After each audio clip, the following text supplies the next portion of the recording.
तो hello guys, मैं आपको एक्सप्लेन करने वाला हूँ द सुप्रीम डेविल एम्परर का 5th एपिसोड। अगर आपने पुराना एपिसोड नहीं देखा है तो देख लेना।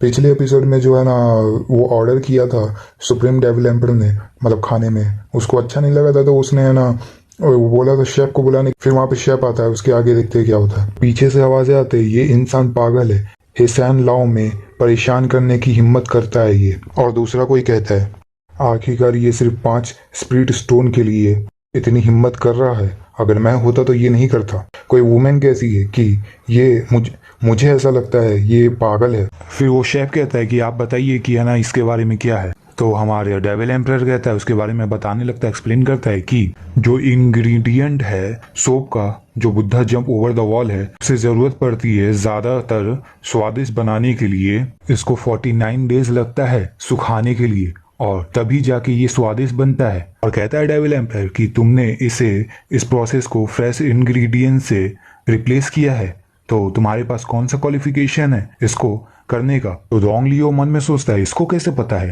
फिर डेविल एम्परर कहता है कि पसलियों को बिना मार्शल फायर के बेक नहीं किया जा सकता है, और मछली जिलेटिन बहुत खराब रूप से पकती है और विफल हो जाता है, मतलब नाकाम हो जाता है। और जो एबलोन है वो बहुत देर तक पका गया है, इसकी वजह से वो मीट बहुत ही हार्ड हो गया है, और ब्रोथ को ज्यादा गर्म नहीं किया गया है, इसलिए वो जूस कलेक्ट नहीं कर पाया। ये सच में फेलियर है। ब्रोथ को शायद सूप कहते हैं। फिर डोंग लियो थोड़ा मन में घबराते हुए सोचता है कि ये यंग मैन पूरा चीजें समझ गया इस फूड के बारे में, ये तो मेरे मास्टर से भी ज्यादा अंदर तक जानता है। तो डेविल एम्परर थोड़ा पूछता है कि क्या तुम इसे सिग्नेचर डिश कहने की हिम्मत करते हो। फिर मिस्टर पेंग कहता है ये किड अर्लियर स्टेज जो है कंजेंस्ट्रेशन रैलम पर है, और जो शेफ सेंटिंग रैलम पे उससे हिम्मत करता है सिग्नेचर डिश के बारे में ये कहने का, और कहता है ये अच्छा शो रहेगा हमें देखने के लिए। मगर वो शेफ अपने कदमों पे आके नीचे गिर जाता है और बोलता है आप सीनियर सुप्रीम सीनियर हैं, और कहता है ये विलन नहीं जानता था टाइसन को,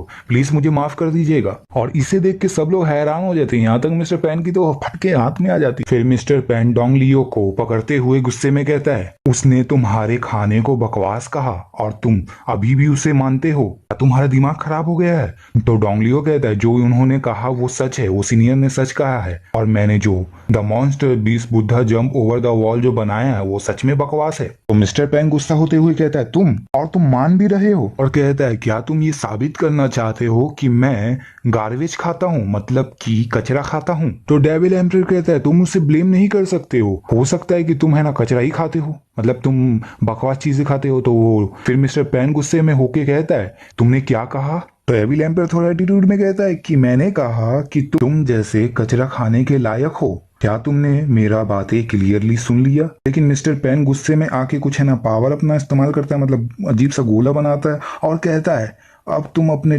मरने के करीब आ चुके हो। कुछ स्लैश होने ही वाला था, लेकिन डेविल एम्परर अपना हाथ वैसे ही उसके मुंह के पास करता है और वैसे ही उसके मुंह को पकड़ के उसके टेबल पर ही मार देता है, जिससे कि बहुत बुरी तरीके से उसको लग जाती है, और यहाँ तक वो चौंक जाता है। और डेविल एम्परर कहता है तुम किस तरह के बकवास हो, और तुम्हारे अंदर इतना पागल होने की हिम्मत है। लेकिन जो उसके साथ मिस्टर पैन के साथ जो लड़की आई थी वो थोड़ा डरते हुए कहती है, जो पहली वाली लड़की होती है वो कहती है ये यंग मैन हिम्मत कर रहा है स्कारलेट सन के सेक्ट डिसाइबल को उकसाने का। फिर दूसरी लड़की कहती है मैं डर रही हूँ कि ये यंग मैन अब और ज्यादा दिन तक जिंदा नहीं रह पाएगा। अगर डेविल एम्परर कहता है मुझे ऐसा लगता है कि तुम्हारे पास बहुत पावर है, लेकिन बस इतना ही खत्म हो गया। लेकिन मिस्टर पैन कहता है मुझे जाने दो, नहीं तो मैं तुम्हें मार डालूंगा। तो डेविल एम्परर थोड़ा गुस्से में आके कहता है ठीक है फिर मैं देखना चाहूंगा तुम क्या कर सकते हो, और उसे वहां पे फेंक देता है दम, और तुम देख सकते हो कि कितनी बुरी तरीके से बाहर जाके गिरता है। वहां पे कोई आते हुए कहता है यंग मास्टर।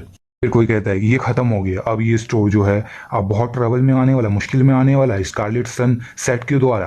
और कोई कहता है जल्दी करो यहाँ से भागो, हमारे कुत्ते की जिंदगी ज्यादा जरूरी है। अब ये नहीं पता कुत्ते की जिंदगी किसको कह रहा है यार। और यहाँ पे अपने मिस्टर पैन की तो हालत ही फट गई है भाई, क्या अंदर क्या बुरी तरीके से मारा डेविल एम्परर ने। फिर डेविल एम्परर बाहर आके कहता है ये बहुत कमजोर है। मिस्टर पैन की तो फटके हाथ में आ गई है, वो तो अभी तक उठ ही नहीं पाया था। और फिर है ना वो जो शेफ था डोंगली, वो क्या है मन में सोचता है अगर मैं गलत नहीं हूं तो ये कंसेंट्रेशन रैलम पर होगा, लेकिन इसने है ना यंग मास्टर को ऐसी हरा दिया। और ये कहता है कि ये लेट स्टेज वाला कैसे टोंग शुआन रैलम को एक इजी मूव में हरा सकता है। ये शेफ जो डोंग लियो है वो कहता है डेविल एम्परर से, सीनियर आप बहुत मुश्किल में आ गए हैं अब। तो डेविल एम्परर कहता है तुम क्यों डर रहे हो, मैंने सिर्फ उसके कल्टीवेन बेस को ही खत्म किया है, मैंने उसकी जिंदगी को नहीं लिया हूँ। तो वो शेफ डोंग लियो मन में सोचता है क्या उसने मतलब कल्टीवेशन बेस को खत्म कर दिया, ये तो अच्छा रहता कि वो मर जाता बिना कल्टीवेशन बेस के, वो तो खत्म ही है। फिर डोंग लियो जो शेफ था वो कहता है सीनियर मैं ऐसा करता हूँ, आपकी मैं मदद करता हूँ ये सबको है ना मतलब देरी करने में, और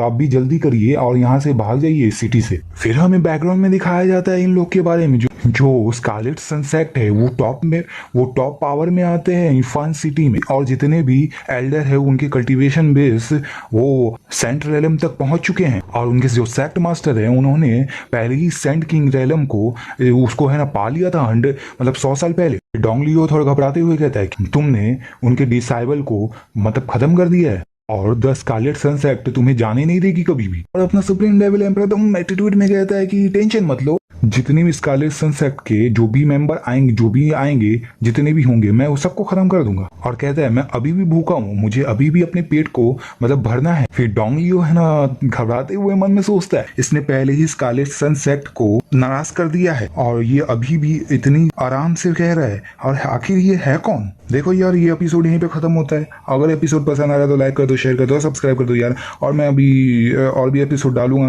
अगर सब्सक्राइब कर दो यार जल्दी, और शेयर कर दो यार, थोड़ा जल्दी करो यार, आप कमेंट करो यार, फिर मैं आगे भी वीडियो बनाऊंगा। चलो फिर बाय बाय।